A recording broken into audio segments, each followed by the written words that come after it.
47 seconds left, Lily whispered. The number blinked on her medical alert monitor, pulsing like a countdown to disaster. Her breath caught in her chest as turbulence slammed the plane sideways. Oxygen masks dropped.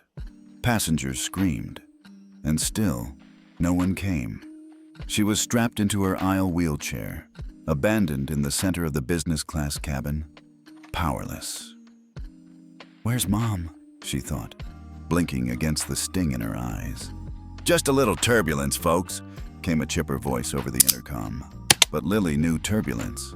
She'd won a National Science Prize for a paper on flight stabilization. This wasn't weather. This was deliberate. Just minutes ago, flight attendant Jessica Monroe had leaned in close to her, smile tight and voice ice cold. "You special needs types always want the spotlight," she had said, loud enough for passengers to hear. Then she dumped a full cup of orange juice into Lily's lap and walked away.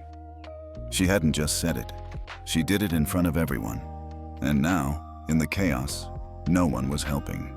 Her mother, Amara Thompson, Delta Airlines Vice President of Finance, had gone 3 rows back for an emergency call and never returned. Lily's arms were trembling. Her monitor beeped faster. If she seized here, strapped in mid-aisle, it could be deadly. 3 hours earlier, it had all felt like a dream. Amara had surprised Lily with business class seats on Flight 4502 from Chicago to London. It was a celebration. Lily's design on rocket stabilization had just won her first place at the National Young Scientists Competition. Amara had even arranged for Lily to attend a closed-door aerospace investors summit, the kind of event where adults wore dark suits and phrases like next-gen propulsion were whispered over champagne. Lily had felt so proud wheeling onto that plane, her mother's hand on her shoulder, her badge pinned to her NASA backpack. That pride cracked the moment Jessica Monroe laid eyes on her. Jessica hadn't tried to hide it. The smirk, the glance at the wheelchair, the whispered, "Not again," to her colleague. When Amara calmly presented their boarding passes, Jessica's smile turned sharp. "These seats are for people who actually need them," she said. "We've reassigned you to row 34. "But my daughter's medical file was submitted in advance," Amara said, voice still cool. "These seats are ADA compliant. That's why we booked them." Jessica leaned in, her voice like sugar-laced poison. "Some people think having a condition means the whole world has to bend around them." Then, turning to the nearby white family now seated in their spots, "Don't worry, they'll move." Shame burned across Lily's face. Passengers nearby began to watch. Some looked away. A few looked guilty. No one said anything. Until James Whitfield, retired executive and the kind-eyed gentleman from check-in, rose from his seat. "Miss Monroe," he said calmly, "I think you're in violation of the Air Carrier Access Act." Jessica turned fast. "Sir, I'll ask you to stay out of this." But she moved them, back to row 14. The damage, though, had been done. Lily sat stiff in her chair, mortified, tears threatening behind her glasses. And then came the spill. Jessica, with a fresh drink cart and a frozen smile, reached across Lily to hand someone a drink. "Oops," she said as apple juice cascaded down onto Lily's tablet and her exposed thigh.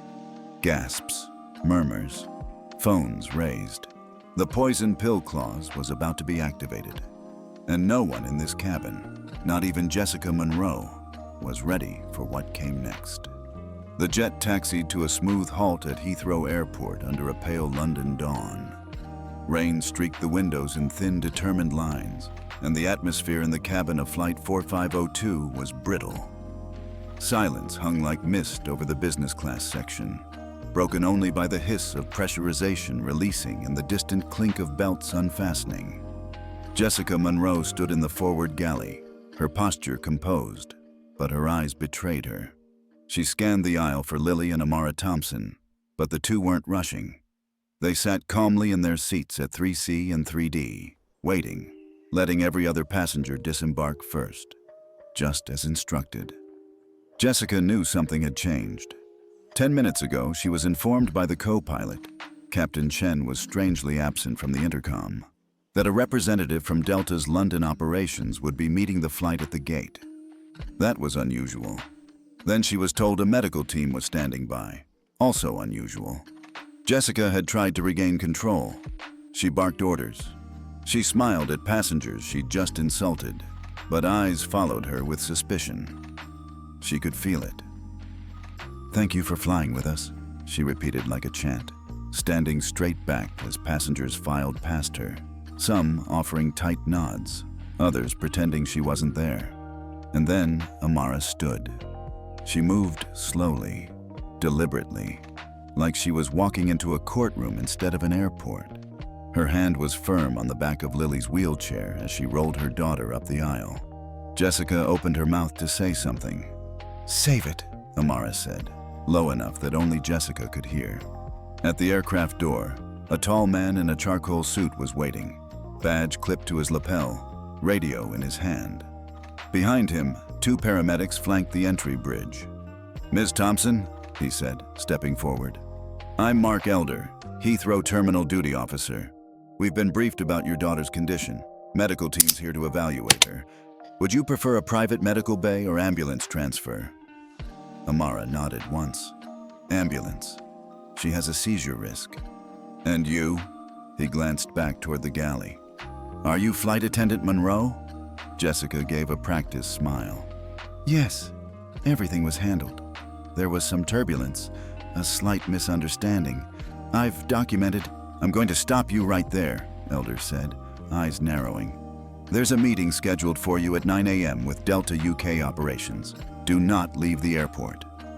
Jessica's smile faltered. Lily said nothing as the paramedics wheeled her into the bright light of the jetway, but the corners of her mouth twitched into the barest curve. She knew what was coming. 20 minutes later, Lily lay on a stretcher inside a clean, quiet medical unit at Heathrow's Terminal 3. Amara stood nearby, her blazer wrinkled, her hair loose at the edges, but her eyes alert. Lily's vitals beeped at a steady, reassuring pace. "You doing okay, baby?" Amara asked gently. Lily nodded. "My legs are still tingly, but I'm good. Did Mom's call work?" Amara smiled, though it didn't reach her eyes. "Let's just say a lot of phones are ringing right now." There was a soft knock at the door. In stepped Caroline and Richard Schultz. Both were still in their travel clothes, Richard with a light jacket over his shoulders, Caroline still clutching a tablet. "We saw them take Monroe aside," Caroline said. "Did they?" "They detained her," Amara replied. "Temporarily, but we're not stopping there." She looked down at Lily, then back at the Schultzes. "I made the call," she said simply. Richard exhaled slowly. "To the board?" "No," Amara said. "To the audit committee." 6 years earlier, when Amara was promoted to Delta's VP of Finance, she'd quietly negotiated a clause in the emergency bylaws. It gave her a limited poison pill power, authority to freeze discretionary spending for maintenance and PR budgets if evidence suggested a risk to shareholder stability.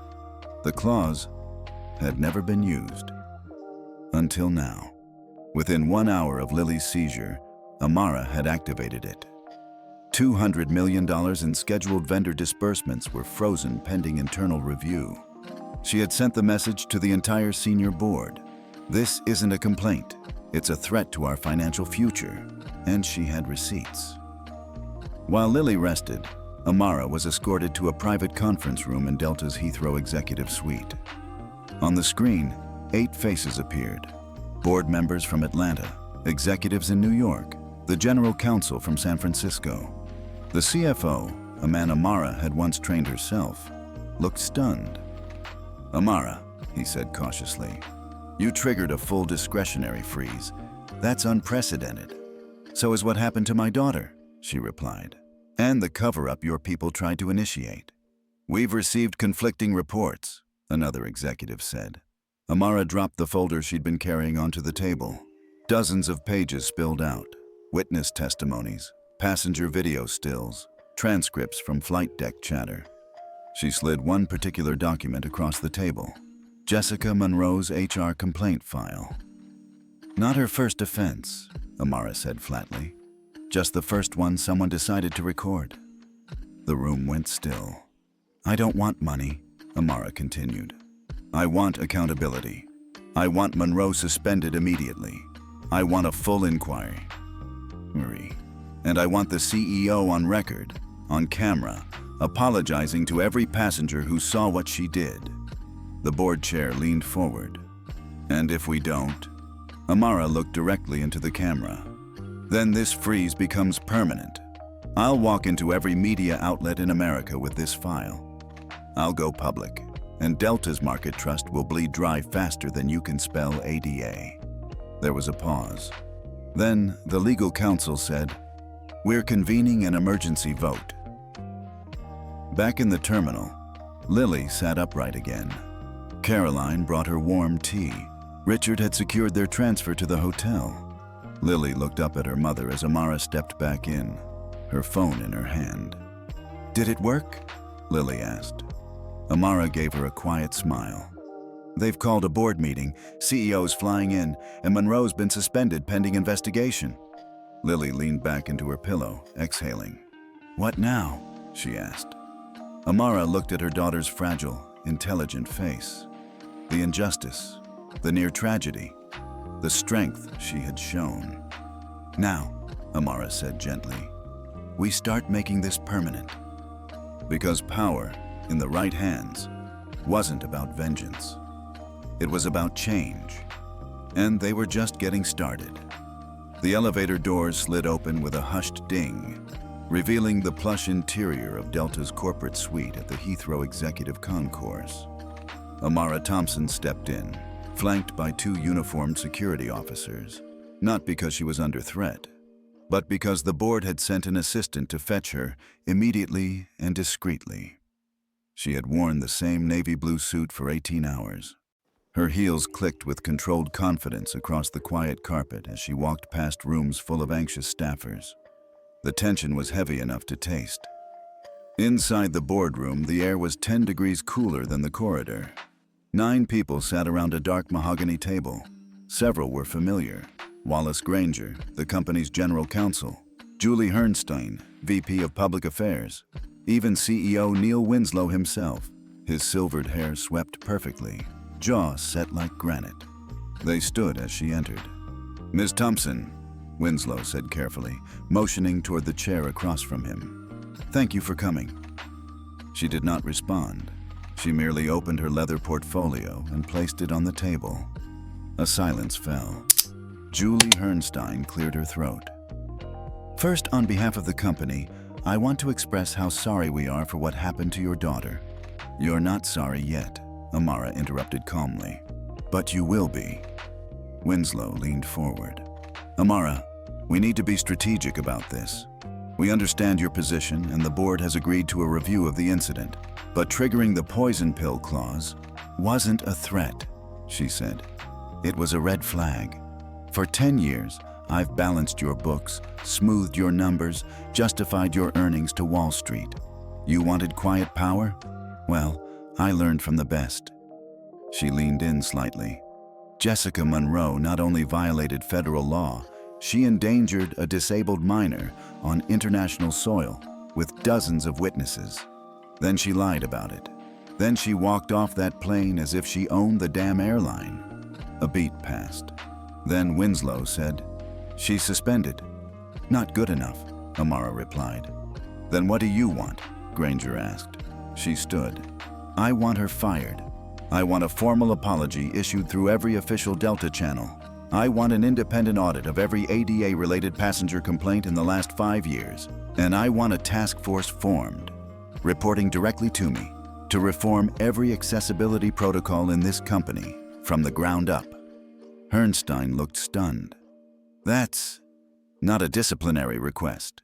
That's a reorg." "No," Amara said coolly. "It's a reckoning." Winslow drummed his fingers against the armrest. "And if we refuse?" "I resign, publicly, with my daughter beside me. I give every video, every document, every statement to the press." She paused. And you lose $2.3 billion in stock value before the week is out. Silence. Finally, Winslow raised his hand and turned to the screen where two remote directors waited. Give us 10 minutes. Lily waited on the balcony of their hotel room, overlooking the runway at Heathrow's Terminal 5. Planes lined up like metal birds beneath a gray sky. She had her laptop open, but her fingers had stopped typing. The cursor blinked on the screen where her blog post draft still sat half-written. I don't want to be famous for this, she said quietly. Richard Schultz sat beside her with a warm cup of tea. You're not famous, he said. You're important. There's a difference. She turned to him. Is it true you used to be CFO of American Airlines? Guilty, he said with a chuckle. So you know what they're doing, don't you? The delays, the calls, the soft threats. He nodded. They're circling the wagons, but they're too late. They underestimated your mother. She smiled a little. Everyone does. He looked at her gently. How are you feeling? My head hurts, but I'm okay. I meant emotionally. She shrugged. Tired, angry, confused. That's called being a truth teller, he said. The first ones through the wall always get bloody. She looked down at her hands. I just wanted to go to space camp. And you will, he said. But first, we land this fight. Back at the boardroom, Amara received a short nod from CEO Winslow. We agree to your terms. Good, she said, standing. Then let me introduce you to the person who'll help implement them. She stepped aside, revealing the doorway. Into the room walked James Whitfield. Every head turned. The former senior VP of operations, forcibly retired in a cost-cutting sweep 2 years prior. The man who had mentored most of the executives present. The man who had witnessed Jessica Monroe's behavior on that plane. He walked in slowly, calmly, and extended a hand to Winslow. Gentlemen, he said, let's begin. Amara watched their faces as they recognized what had just happened. This wasn't just a PR incident anymore. It was a leadership shift. By the next morning, Delta's press release had gone live. For immediate release, Delta Airlines deeply regrets the incident involving flight attendant Jessica Monroe and passenger Lily Thompson. We are taking immediate steps to address the situation, including policy reforms, enhanced ADA training, and a new oversight committee led by Amara Thompson, VP of Finance. We are committed to accessibility, equity, and accountability. Jessica Monroe's employment had been terminated, but that wasn't the end. Because now the media came calling. CNN, MSNBC, the New York Times, even the BBC. They wanted interviews, and Amara said yes. On camera, she said, "You don't get to humiliate a child and walk away with a severance package. Not anymore. We didn't go public because we wanted attention. We went public because silence costs lives. This isn't just about us. It's about every passenger who's ever been made to feel small." And Lily? She posted a blog. Just a few paragraphs. Quiet, honest, simple. My name is Lily Thompson. I'm 12. I have a disability, but it doesn't mean I'm weak. I'm smart. I love space, and I deserve to be safe on an airplane. Her blog went viral, and the public roared back. Within 48 hours, a petition to create a federal airline ADA watchdog had gained 700,000 signatures. By the end of the week, Congresswoman Lorraine Dorsey had introduced a bill named after Lily, the Lily Thompson Passenger Dignity Act. The story wasn't done. It had just launched into orbit. Lily Thompson was trending. She didn't even have a Twitter account. At 7:41 a.m., CNN posted a short clip of the now viral moment. Lily, strapped into her aisle wheelchair, crying softly as flight attendants walked past her. Underneath it, a caption read, "This 12-year-old was humiliated on Delta Airlines. Her mother is fighting back with the law." By 8:13 a.m., hatched Lily. Deserves better was the #1 trend on Twitter in the United States. By 9 o'clock, it had gone global.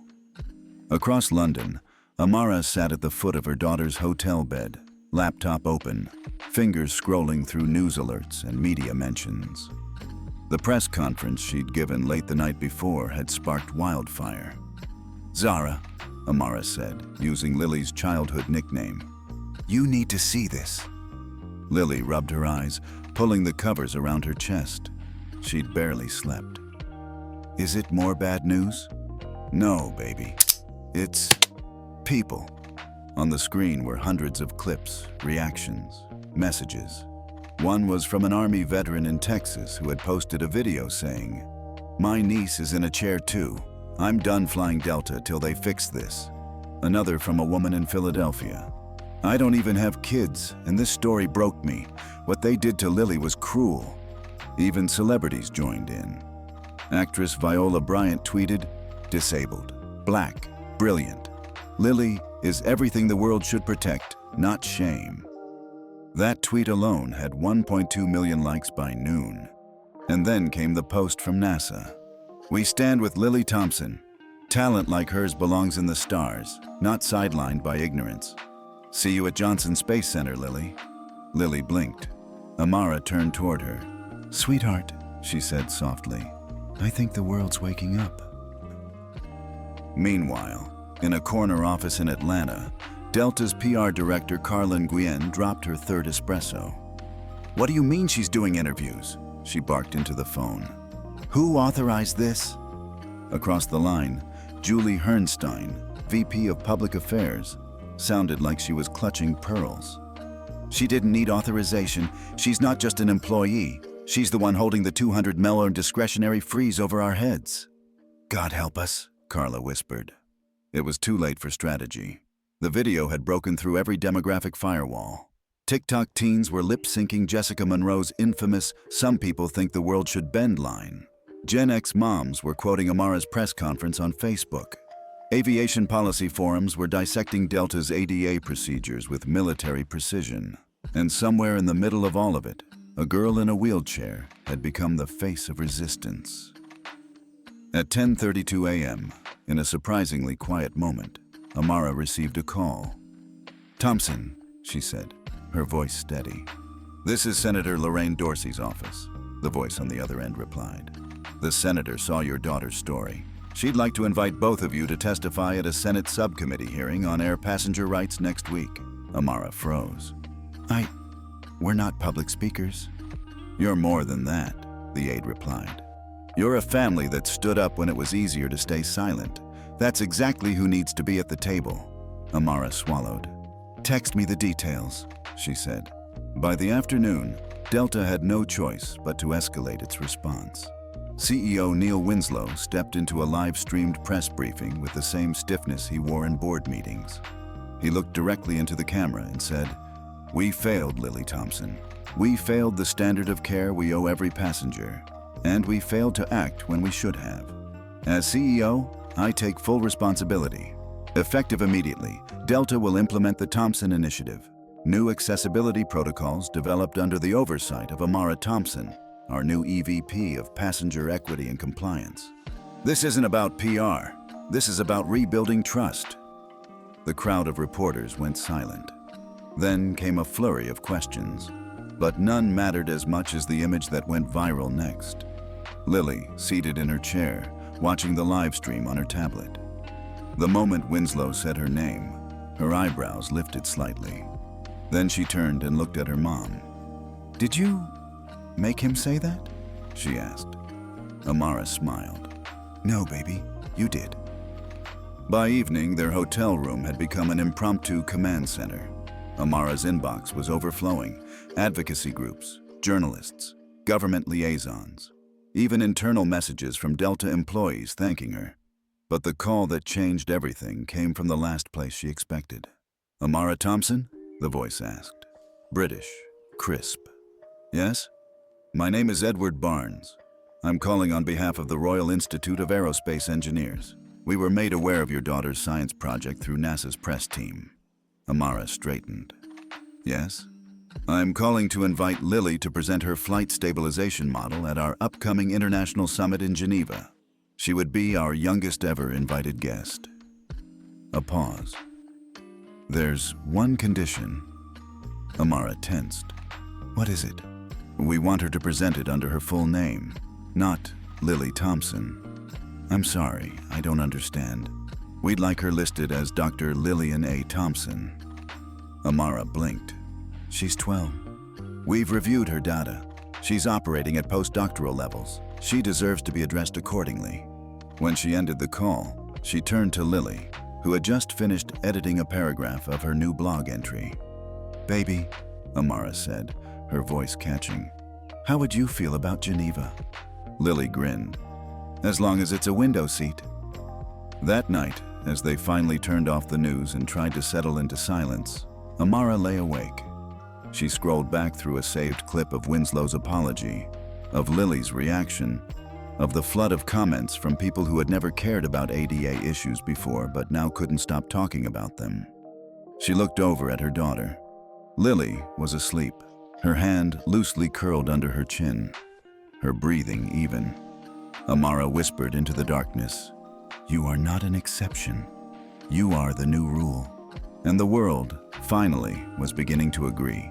The headlines were glowing, the comments sections less so. At first, Lily only saw the good ones, the kind messages, the support from families with disabled children, the congratulations from aerospace enthusiasts and student engineers. But the internet is never just kind. By the time they arrived back in Chicago, the storm had already begun to shift. It started with a blurry video clip of Jessica Monroe leaving her lawyer's office, flanked by a PR handler and holding a tissue she didn't use. In the video, she sniffled, then turned to the camera and said quietly, This wasn't about race or disability. I followed protocol, but I was painted as a monster, all because I didn't smile enough or bow down. Within hours, the clip was all over conservative media outlets. Talk show hosts ran segments accusing Lily and Amara of staging a woke hoax. The hashtags changed. Lily Deserves Better began trending alongside #Justice for Jessica and #Race Hoax Exposed. And then the hate mail started. Amara opened her inbox one morning to a barrage of emails. Maybe if you spent less time looking for handouts and more time raising your child? That kid's not even disabled. She walked this whole thing into a payday. Enjoy your 15 minutes, faker. The next flight won't land so soft. She closed the laptop slowly, then turned to Lily, who was brushing her hair in silence. I need you to promise me something, Amara said gently. Lily turned. Don't read the comments, any of them, good or bad. Lily nodded. Okay. She didn't mean it. Back at the hospital, Amara's job, technically reinstated, was now hanging by a thread of bureaucratic red tape. Her supervisor, Dr. Halvers, had changed his tone since the settlement, where once he'd been congratulatory, now he was clinical. You understand, of course, that while we've honored your reinstatement, there's a new process in place. Administrative probation pending departmental review. Your case triggered political interest. We need to be careful. Careful of what? Amara asked. Of headlines. They gave her a supply closet as her office. Her duties were reduced. She was not assigned to pediatric rotation, despite having led that department for 3 years. And when she passed in the hallway, staff offered smiles that didn't reach their eyes. Amara went home that night and cried in the shower, alone, where Lily wouldn't hear. Meanwhile, at school, Lily was enduring a different kind of hostility. Before the trip, she'd been the science girl, the smart kid, the wheelchair whiz with cool facts about space. Now, she was the girl from the news. Hey Lily, one boy whispered as she passed. Heard you sued your way into NASA. Another snickered. Bet your mom gave you acting lessons for that video. The worst was during lunch. 3 girls at a nearby table, girls she used to study with, burst into laughter when a TikTok played on someone's phone. It was an edit of the plane video, with auto-tuned crying, remixed to a rap beat. Caption, when you fake a seizure and still get a scholarship. Emma, her friend from space camp, called during recess. I saw the clip, she said. My mom's already reporting it. You want me to fly out there? Lily didn't speak. You don't have to be brave all the time, Emma added. Lily whispered, I'm tired of being the story. 1 week later, a lawsuit was filed. Jessica Monroe versus Delta Airlines, Amara Thompson and Lily Thompson, claiming defamation, emotional distress, career sabotage, damages sought, $5 million. Typical slap suit, Elijah Washington said, reviewing the paperwork in his office. Strategic lawsuit against public participation. They want to intimidate you into silence. Amara leaned back in her chair, arms crossed. She's suing the child she endangered. She's not. The lawyers are. The system is. Jessica's just the face. So what do? We fight, Elijah said. But understand, they're not trying to win in court. They're trying to drain your energy, your finances, your spirit. Amara exhaled. We've been drained for months. Elijah handed her a manila folder. Not completely. Open that. Inside were 10 affidavits, signed, sworn, from former Delta employees, all documenting Jessica Monroe's behavior. She was protected, Elijah said, until now. The day after the lawsuit dropped, Amara received a phone call. Private number, no caller ID. She almost ignored it, but answered on the 5th ring. Ms. Thompson, a man said, calm, measured. You're making a lot of powerful people nervous. Who is this? You don't need my name. You need to understand something. Amara didn't respond. There's still time to walk away, the voice continued. Take the money, sign the NDA, get your life back. Amara laughed. You think we still have a life? If you don't stop, the man said coldly, it won't just be about your daughter. The IRS, your hospital, your landlord. These are small reminders. He hung up. Amara sat in silence, her phone still buzzing from unknown numbers. That night, Lily found her mother at the kitchen table, staring at a blank legal pad. Are we okay? She asked. Amara turned, forced a smile. Of course. Really? Lily sat. Because I don't want to stop, even if it gets worse. You shouldn't have to be brave.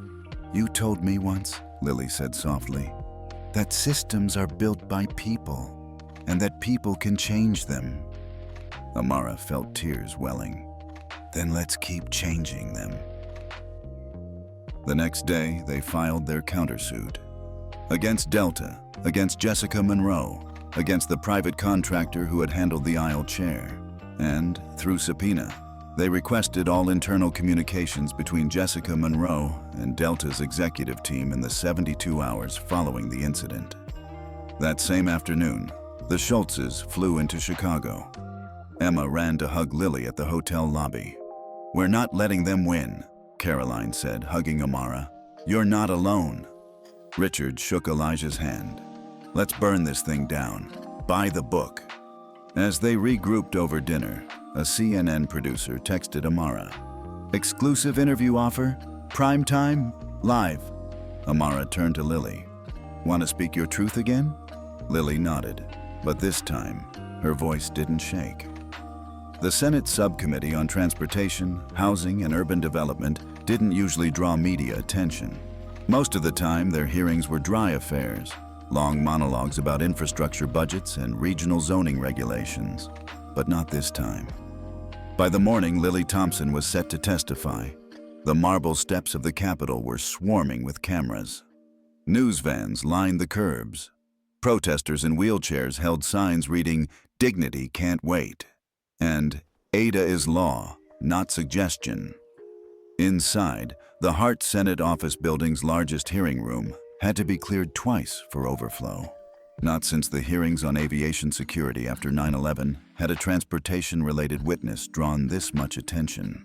At the center of it all sat a 12-year-old girl in a red wheelchair, dressed in a navy blazer, her notes neatly stacked on the table in front of her. And the world was watching.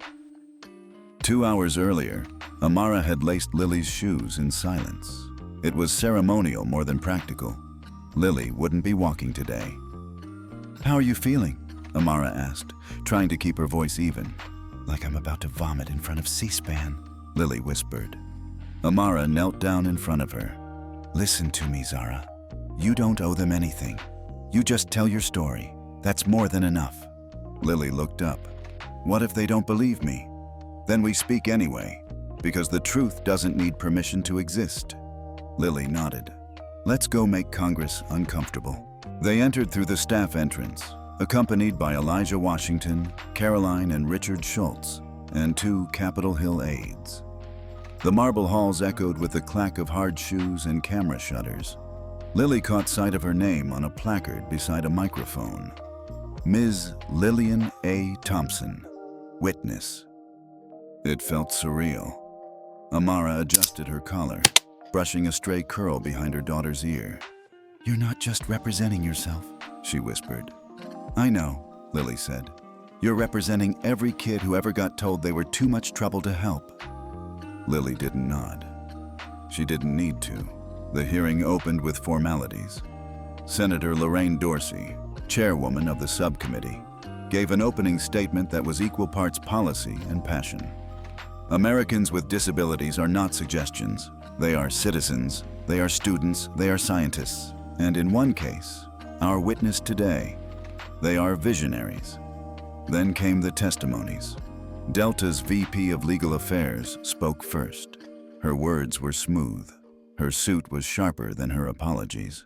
"We regret the distress caused to Ms. Thompson and her family. The airline has taken corrective steps." Lily noticed she never said the word sorry. Another witness, an ADA compliance officer from a smaller airline, testified about loopholes in enforcement. Then it was Lily's turn. She rolled up to the microphone. The room quieted. C-SPAN went live. "Good morning," Lily said, her voice steady. "My name is Lillian A. Thompson. I'm 12 years old. I have spinal muscular atrophy type 2. I use a wheelchair. I'm also an award-winning student in aerospace engineering, and last month I was denied dignity on a Delta flight." She paused. Inhale, exhale. "A flight attendant ignored my needs, mocked my disability, then damaged my medical equipment and nearly caused a seizure. When my mom tried to protect me, we were treated like a threat instead of a family." Senator Dorsey leaned forward, visibly moved. "I'm not here to shame anyone," Lily continued. "I'm here because I want this to stop happening, not just to me, but to anyone who's different." She lifted a copy of her school science project. "This is a model I designed for emergency evacuation systems in space habitats. I was told it might help astronauts one day, but on Earth, in a regular plane, I wasn't even allowed to use the bathroom." Gasps from the audience. A few in the gallery wiped tears. "So I ask you today, if we can launch rockets with accessible AI, why can't we train flight crews to treat passengers like people?" The room broke into applause until the gavel brought silence. Senator Dorsey spoke.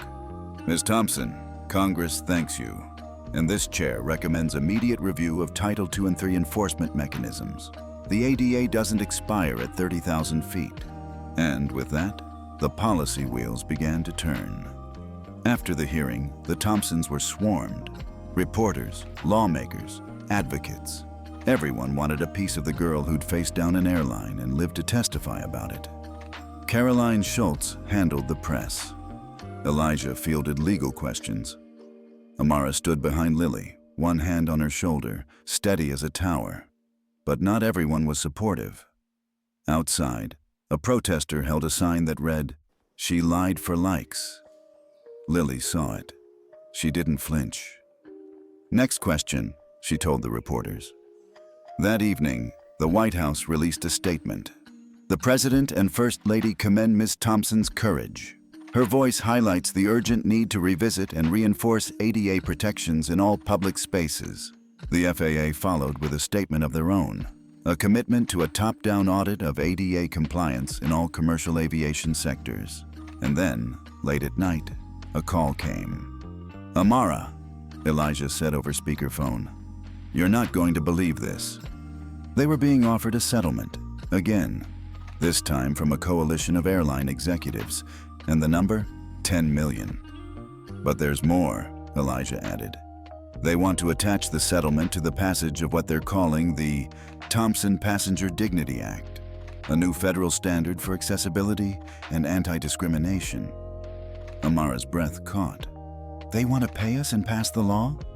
No, Elijah said. They want you to endorse it, publicly, as a partner, not as a victim. There was a long pause. Then Lily spoke up. I'll do it, she said, but only if I get to write the first paragraph.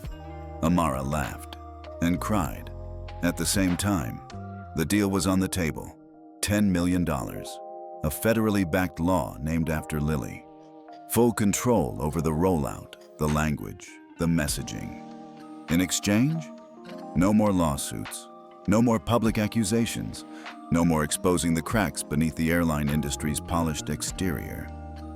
It's a generous offer, Elijah said carefully, looking over the contract.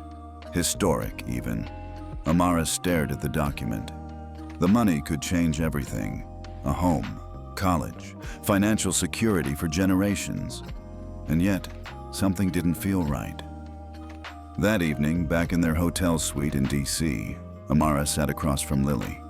The table between them held the contract, a folder of legal notes, and a crumpled napkin with a list of pros and cons.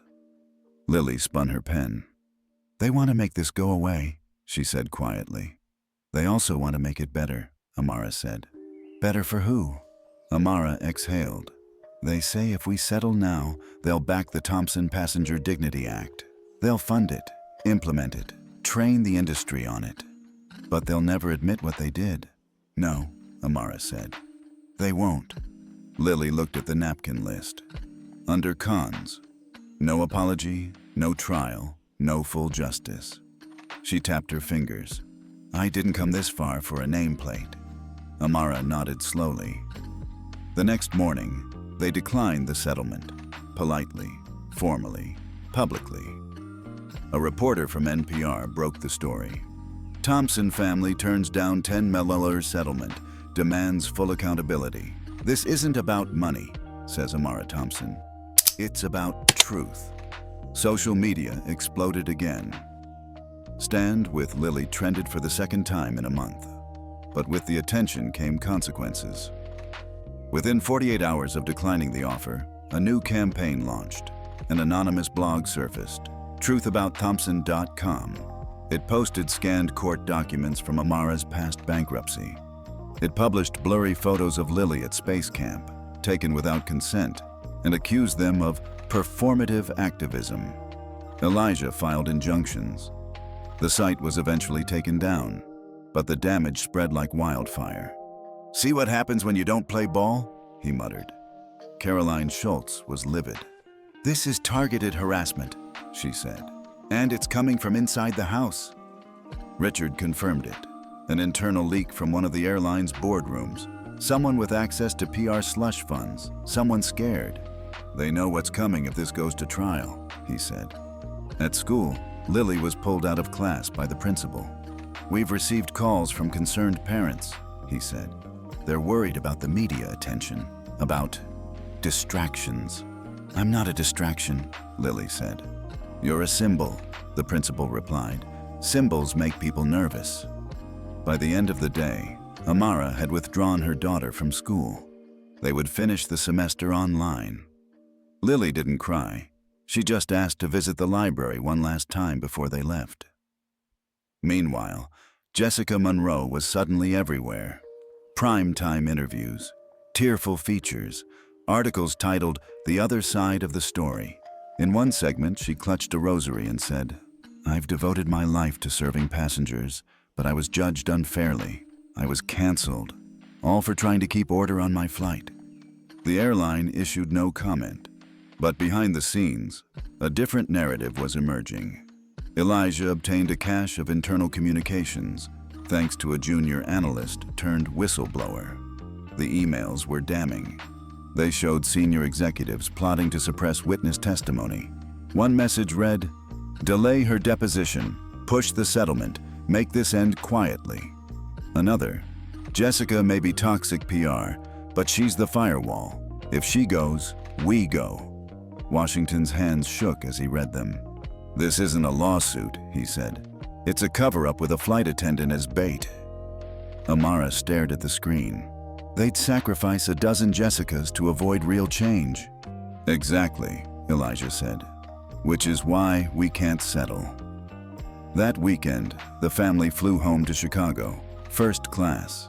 The airline that had once humiliated Lily now issued her boarding pass with a handwritten note. "Ms. Thompson, our sincere hope for a safe and dignified journey. Captain J. Ramirez." Lily smiled, but the smile faded as she noticed one passenger taking photos from across the aisle. "Mom," she whispered. Amara looked up. Another blogger, another opportunist. They spent the entire flight in silence. Back at home, their temporary rental felt colder than usual. Lily's tablet buzzed with alerts, news stories, hate mail, praise, more hate. She logged out of every account. Amara tucked her into bed that night. "I'm sorry," she said softly. "For what?" "For dragging you into this war." Lily shook her head. "You didn't drag me. I walked." And then she whispered, "I just wish walking didn't cost so much." The following week, the federal hearing date was announced. The Department of Transportation, under mounting pressure, launched a formal investigation into airline ADA violations. The Justice Department subpoenaed Delta Airlines for all communications relating to the Thompson case, and a new headline appeared on every major outlet. "Civil rights lawsuit against Delta clears key hurdle. Thompson case to go to federal trial." Amara dropped her phone. They weren't just talking anymore. They were going to court, and this time, the world would watch. The federal courtroom was colder than Lily expected, not in temperature, but in tone. There were no teary journalists, no grandstanding senators, just lawyers, stenographers, and silence thick enough to make your ears ring. Amara adjusted Lily's blazer while Elijah prepared her for testimony. "You don't need to win the room," he said. "You just need to stay honest. Truth travels on its own legs." Lily nodded, but her palms were sweating. She'd testified in Congress, but that had been full of the people who wanted to hear her. This was a courtroom designed to pick her apart. And at the opposite table sat Jessica Monroe. Perfect bun, tight smile. Her lawyers looked like sharks dressed in silk. Amara took the stand first. She recounted everything: the seat reassignment, the refusal of the aisle chair, the scalding coffee, the seizure, the whispered threats. The opposing counsel was precise. "Ms. Thompson, you were under considerable stress at the time. Isn't it possible you misinterpreted the events as discriminatory?" Amara held her gaze steady. "I'm a nurse. I know what a seizure looks like. I know what medical neglect is. I know what contempt sounds like, even when it's said with a smile." The jury was listening. Then it was Lily's turn. She rolled herself to the front. No script, no cue cards, just memory and nerve. "I was in the aisle because that's where they left me." "Who left you, Ms. Thompson?" "The flight attendant, Jessica Monroe." "Are you saying she intentionally abandoned you during turbulence?" Lily met his eyes. "I'm saying she saw me. She walked past me. She made a choice." The opposing attorney pivoted quickly. "You've received national attention, speaking engagements, awards. You've been called a hero. Doesn't that attention benefit you?" Lily paused. Being treated like a person shouldn't require a spotlight. The courtroom hushed. "Would you rather not have spoken out?" Lily exhaled. "I'd rather have used the bathroom." Even the judge smiled. The defense brought out witness after witness. A flight instructor who said Jessica was strict but by the book. A former supervisor who claimed there was no documented history of bias. Elijah watched patiently. He'd been waiting for the final witness, Sandra Pierce, the whistleblower. Her entrance was understated. Gray cardigan, no makeup, but her voice was steel. Jessica Monroe routinely mocked passengers behind closed doors, particularly those with disabilities. "Did you report this behavior?" "Twice. Nothing happened. Then I was reassigned." "Why are you speaking now?" Because I saw that girl cry, and I saw an industry try to make her apologize for it. The jury was silent. The next day, the cross-examination of Jessica Monroe began. She was polished, poised. "I was following procedure," she said repeatedly. The aisle chair was unavailable. The turbulence was unexpected. Elijah stood up. "Ms. Monroe, are you familiar with this email?" He handed it to her. The court projector showed a message time-stamped 2 hours after the incident, from Jessica to her manager. "Handled the situation. Mom was mouthy. Girl was fake crying. Should blow over once they land." Jessica's face went pale. "Do you deny writing this?" She hesitated. "I was frustrated. It was taken out of context." Elijah nodded. "One more question. Why did you request reassignment to the return flight, knowing the Thompsons would be on board?" Jessica looked stunned. "I didn't. That's not..." He clicked the remote. A second email appeared. "I want to be on that flight. People need to learn there are consequences for playing the victim card." Gasps in the gallery. The judge banged the gavel. "Order!" Jessica buried her face in her hands. When the court adjourned for the day, reporters waited outside. Amara and Lily didn't speak. They just held hands and walked past the flashing cameras. At the hotel, Emma had left a note. "You were brave today. I want to be like you when I grow up, even though we're the same age, E." Lily smiled, then turned on the news. The anchor's voice was calm.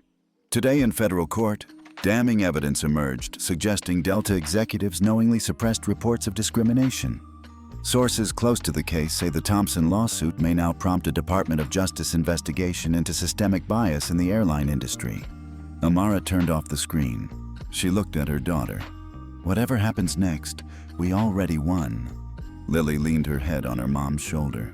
"Let's make it count." If you were on that jury, what moment would stay with you most?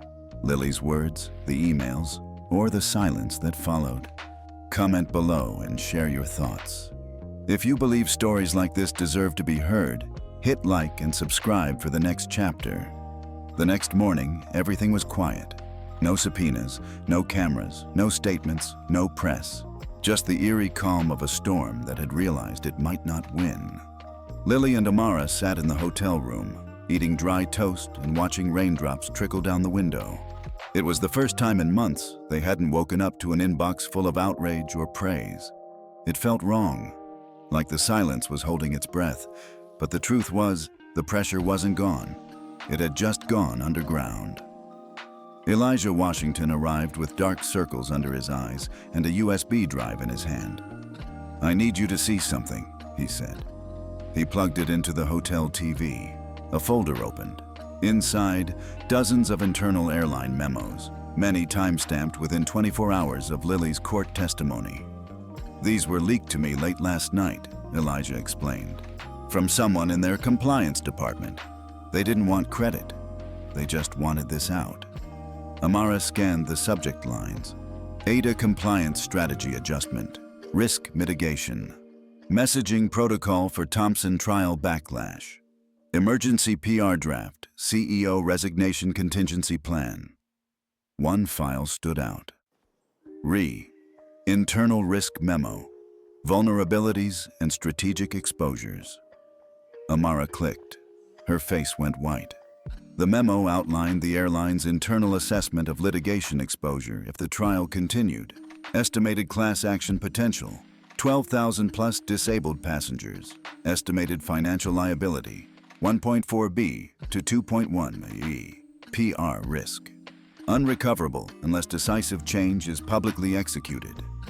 Elijah looked at Amara. "This is why they're panicking." Lily leaned in. "They're scared of people like me. People who talk." "Exactly. And scared people do stupid things," Amara added. That afternoon, a surprise development shook the court docket. Jessica Monroe's legal team filed a sealed motion for partial immunity in exchange for cooperation. It was a signal. She was flipping. The judge ordered an emergency hearing. Amara and Lily sat in the gallery as Jessica, pale and visibly shaking, took the stand. Her voice cracked halfway through her statement. "I was told to follow protocol," she began. "But the protocol was never about safety. It was about control. I was rewarded for shutting people down, especially the ones who asked too many questions." She described how managers routinely told staff to minimize interactions with difficult cases, a term internally used for disabled passengers who asserted their rights. And she confirmed the airline's intentional use of reassignments, delayed accommodations, and passive-aggressive behaviors to nudge such passengers into submission or silence. "I didn't realize what I was part of until I saw that little girl's face," she said, tears running down her cheeks. The courtroom held its breath. Elijah whispered to Amara, "This is the crack we've been waiting for." Overnight, the story turned, not just from pity to power, but from isolated injustice to systemic revelation. Headlines flooded the news cycle. Flight attendant turns witness in civil rights case. Disability discrimination in aviation now under DOJ review. Thompson v. Delta may trigger industry-wide shakeup. By morning, Amara's phone rang non-stop. Lawyers, lawmakers, former passengers, journalists, civil rights groups. Everyone wanted to talk, but the most important call came from the office of Dr. Eliza Chow, the newly installed CEO of Delta Airlines. Amara answered cautiously. "Ms. Thompson," the voice on the other end said calmly, "Dr. Chow would like to meet, privately, today." Amara hesitated. Why? She believes it's time for a different kind of conversation. The meeting was held in a quiet room at the Thurgood Marshall Federal Building. No cameras, no press. Just Amara, Lily, Elijah, and Dr. Chow. The CEO wore a gray pantsuit, no jewelry, and a face lined with exhaustion. "I won't waste your time," she said. "I reviewed the files, I've listened to the tapes, and I've met with Jessica Monroe." She looked at Lily. "You changed the course of this company." Lily said nothing. Dr. Chow continued, "I want to offer something, not in exchange for silence, but as recognition of harm. A full public apology. An industry summit on accessible travel, co-led by you. And an internal restructuring to dismantle the systems that failed you." Amara spoke. "And what about accountability? Executives will resign. Departments will be reformed. Policy will change, but only if you're willing to help lead that change." Lily leaned forward. "So, you want me to fix the airline that broke me?" Dr. Chow nodded. "I want you to help us build one that won't break anyone else." The room fell quiet. Lily looked at her mom, then at Elijah, and then back at Dr. Chow. "I'll do it, but on one condition." Dr. Chow raised an eyebrow. "You don't just write me a check. You write me into the future." That evening, Amara sat on the edge of the hotel bed, watching Lily draft her speech for the industry summit. It was messy, emotional, hopeful, and entirely her own. "You sure about this?" Amara asked. "No," Lily admitted. "But I'm sure I don't want someone else telling my story." Amara nodded.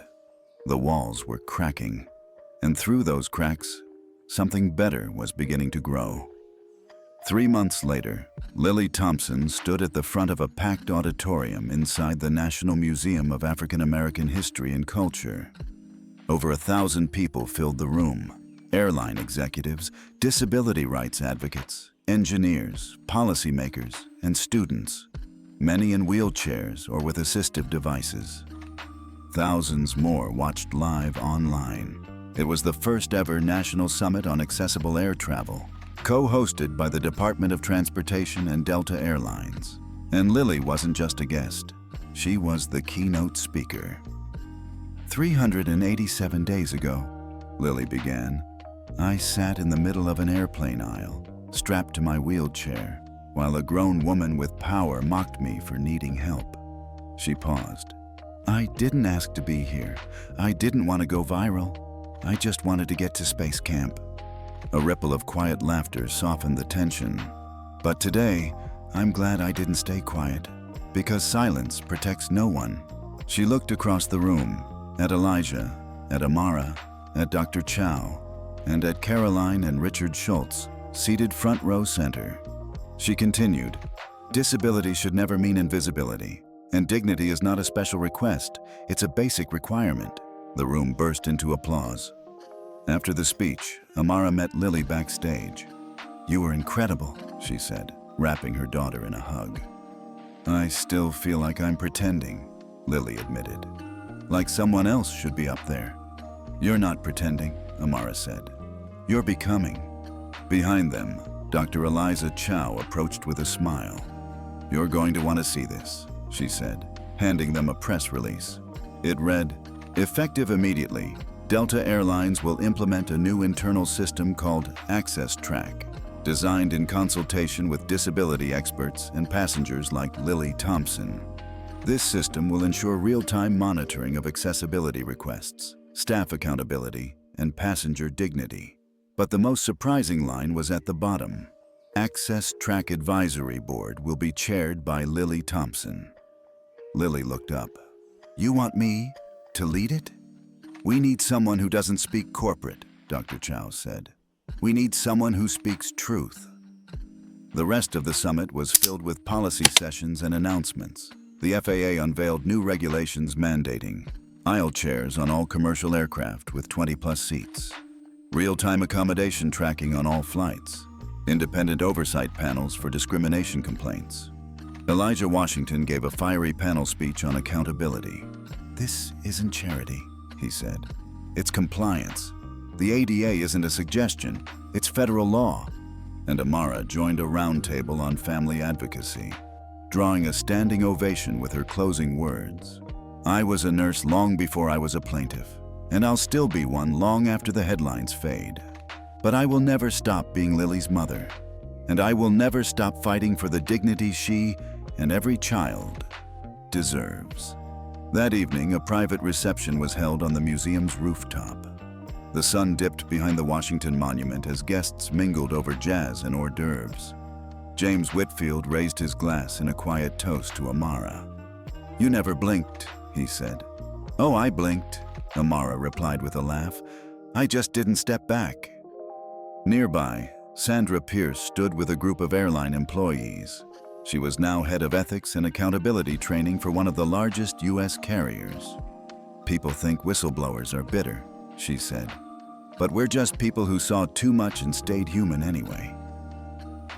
Later that night, as the crowd thinned and the musicians packed up, Lily and Emma sat on the museum steps, looking out over the National Mall. "I'm nervous," Lily confessed. "Why?" Emma asked. "Because it feels like if I screw this up, the whole movement gets set back." Emma shook her head. "You didn't start a movement to be perfect. You started it to be honest. People can tell the difference." Lily smiled. She took off her summit badge and turned it over. On the back, she'd written in Sharpie, "The truth doesn't ask permission." The next morning, news of the summit spread across the country. Outlets that had once questioned Lily's motives now hailed her leadership. One headline read, "Thompson Girl No More. Young Advocate Redefines Air Travel for Millions." And for the first time since it all began, Lily felt the shift, from subject of pity to agent of change. At breakfast, Amara showed her a message that had arrived overnight. "Dear Miss Thompson, my name is Jordan and I'm 10. I have muscular dystrophy. I used to be scared to fly, but my mom showed me your story. I want to go to space camp now too. Thank you." Lily stared at the message for a long time, then whispered, "We need more seats in the sky." Amara smiled. "We'll build them together." It had been 6 weeks since the summit, and Lily Thompson still couldn't walk through an airport without being recognized. Sometimes it was a whisper from behind. "That's her, the girl from the video." Other times it was more direct. "Ms. Thompson, can I take a photo for my daughter? She uses a wheelchair too." Lily smiled, signed things, hugged strangers. She was 12 now, old enough to know that being famous for surviving injustice didn't mean the world was fixed. Not even close. Amara noticed the shift first. Lily was quieter, more withdrawn at home. When she asked why, Lily just said, "I'm tired. Tired of questions, of praise, of pressure. Tired of being brave." Amara did what mothers do, kept dinner warm, reminded her of her math homework, and made sure there was always space on the couch to just be a kid. But she also reached out to Elijah. "We need to help her build something that's hers," she said, "not just respond to what the world throws at her." He agreed, and he had an idea. A month later, Lily walked into a classroom inside the Johnson Space Center in Houston, Texas. 20 other kids waited with wide eyes and notebooks open. All had one thing in common. They used mobility devices. A new program, the Thompson Initiative, was piloting a curriculum that combined aerospace engineering with accessibility innovation. Lily was both student and mentor. Her first project? Working with a team of 3 other students to design an emergency reboarding system that worked for all body types, abilities, and cabin configurations. It was the first time in over a year she felt joy from science instead of scrutiny. At night, back in the dorm, she and her teammates sat cross-legged around a laptop, sketching design ideas. "Do you think we'll get to test it in real conditions?" one of the girls asked. Lily grinned. "My mom says if you can get it to work in Houston, we'll find someone crazy enough to test it at 30,000 feet. They laughed. The kind of laugh kids have when the world hasn't broken their joy yet. Amara stood quietly outside the dorm window, hearing that sound, and finally exhaled. Meanwhile, Elijah was busy, working with lawmakers, drafting the Accessible Skies Act, a new bipartisan bill designed to codify the changes Delta had implemented industry-wide. It would require aisle chairs on all domestic and international flights, real-time accessible seating confirmation, AD compliance officers on staff at every major airline. He pushed it hard, and slowly, it gained momentum. Not because of corporate goodwill, but because voters saw Lily, and politicians knew they couldn't be seen fighting her. But there were whispers again. Vanessa Monroe had resurfaced. A podcast interview, a book deal rumored. "People don't want facts," she said in a leaked clip. "They want a villain. I became one." Amara watched it once, then turned it off. "What did she say?" Lily asked. "Nothing new. Will people believe her? Some will, most won't. But we're not doing this to change her. We're doing it to protect others." Lily nodded. She didn't cry. She didn't blink. She just opened her laptop and kept designing. On the final day of the program, Lily presented her team's project to a room full of engineers, NASA folks, Boeing folks, a few from Delta. They used simulations and data, mock-ups and 3D models. Their system worked. Not perfectly, but better than anything on the market. After the applause, one of the engineers asked, "What made you choose this particular design?" Lily replied, "Because it doesn't treat disability like an afterthought. It builds from it, not around it." The room stood. Later that evening, she and Amara sat by the runway outside the center. Jets took off into the dusk. "I'm not sure I want to do interviews anymore," Lily said. "You don't have to," Amara replied. "You never did. I just want to work, to make things, to fix what's broken." Amara kissed her forehead. "Then do that. That's what power is." They watched a plane rise into the clouds. Lily whispered, "I still remember what it felt like, sitting in that aisle, wondering if anyone would come." "And now?" Amara asked. Lily smiled. "Now I'm the one who comes for them." 2 weeks after returning home from Houston, Lily received a letter, not an email. A real, honest-to-goodness envelope. White, heavy, hand-addressed. No return name. Just a crest in the corner. U.S. Department of Justice. Amara spotted it in the mailbox first. Her stomach dropped. "We didn't do anything wrong," Lily said, trying to joke. Amara didn't laugh. They opened it together at the kitchen table. Inside, an invitation.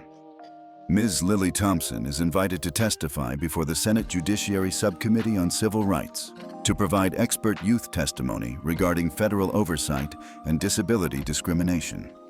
Amara read it twice, then a third time. "Is this good?" Lily asked. "It's historic," Amara said. The day of the hearing, they flew to Washington in silence. This time, the flight was calm, accommodations perfect, attendance respectful. Lily didn't miss the irony. It had taken the threat of legislation to make the sky safer. She wheeled herself up the marble steps of Capitol Hill with Amara beside her. TV crews waited outside. She didn't flinch. Inside, the room buzzed with tension. Lawmakers, staffers, lobbyists, activists. Everyone knew what this hearing could trigger. Class action lawsuits, sweeping regulatory reform, political consequences. At 9 a.m. sharp, the gavel dropped. The hearing began. Senator Elaine Washington, chairwoman of the subcommittee, leaned into her mic. "Our first witness is Ms. Lily Thompson of Chicago, Illinois. Ms. Thompson, thank you for being here." Lily adjusted the mic. "Thank you, Madam Chair." She read her statement slowly, but clearly. "My name is Lily Thompson. I'm 12 years old. I'm an aerospace engineering student. I'm also disabled." She paused. "I used to believe that justice was automatic, that if someone hurt you, someone else would fix it." Another pause. "I don't believe that anymore." People leaned in. She told them about the aisle, the spill, the medical neglect, the media, the threats, the silence. "I'm not here because I want attention. I'm here because I don't want anyone else to need attention just to be treated like a person." Senator Washington cleared her throat. "You say in your statement, Ms. Thompson, that systemic change requires design thinking. What do you mean by that?" Lily smiled. "In engineering, we don't patch broken systems. We redesign them. The same should apply to how we treat disabled people." Senator Vargas, more conservative, raised an eyebrow. "Do you believe every incident is intentional discrimination?" Lily answered without flinching. "No, but I believe patterns are intentional, and the pattern is clear." Amara, sitting behind her, wiped her eyes. The room went quiet when Lily finished. Then, applause. Not from the senators, from the crowd. The news cycle exploded. Lily Thompson testifies before Congress. Patterns are intentional. Thompson's Senate moment draws bipartisan support. The Accessible Skies Act gained 22 new co-sponsors. Meanwhile, back in Chicago, the public school district announced it would be launching its own disability inclusion curriculum based on Lily's testimony. And the Department of Education invited Amara to help design it. "You're shaping national education policy now," Elijah told her. "Congratulations, Supervisor Thompson." Amara blinked. "Me?" "Yes, you." At night, Lily sat in her room with a sketch pad, drawing rockets again. But this time, she wasn't imagining them. She was designing one. A letter had arrived from the Marshall Space Flight Center inviting her to participate in a new mentorship initiative for disabled youth in STEM. They wanted her prototype. "I still want to go to space," she told her mom. "You will," Amara said. "Not just visit. I want to go and work. Then we'll get you there." On the anniversary of the original flight, the one where it all began, Amara and Lily returned to the very same airport terminal. Not to fly, but to speak. Delta Airlines had invited them to unveil a new plaque in honor of Lily Thompson, for her courage, her voice, and her vision of skies where dignity travels first class. The terminal clapped. Lily said a few quiet words, then turned to the new class of flight attendants in training. "There will come a day," she said, "when you're tired, stressed, in a hurry, and someone needs help." She paused. "Help them anyway." Then she left. Because justice doesn't live in speeches. It lives in what happens after. Have you ever witnessed a moment where justice should have spoken up, but didn't? Comment, justice. matters if you believe one 12-year-old's voice can shake an entire system. And don't forget to like and subscribe to follow Lily's journey, because what happens after justice is just the beginning.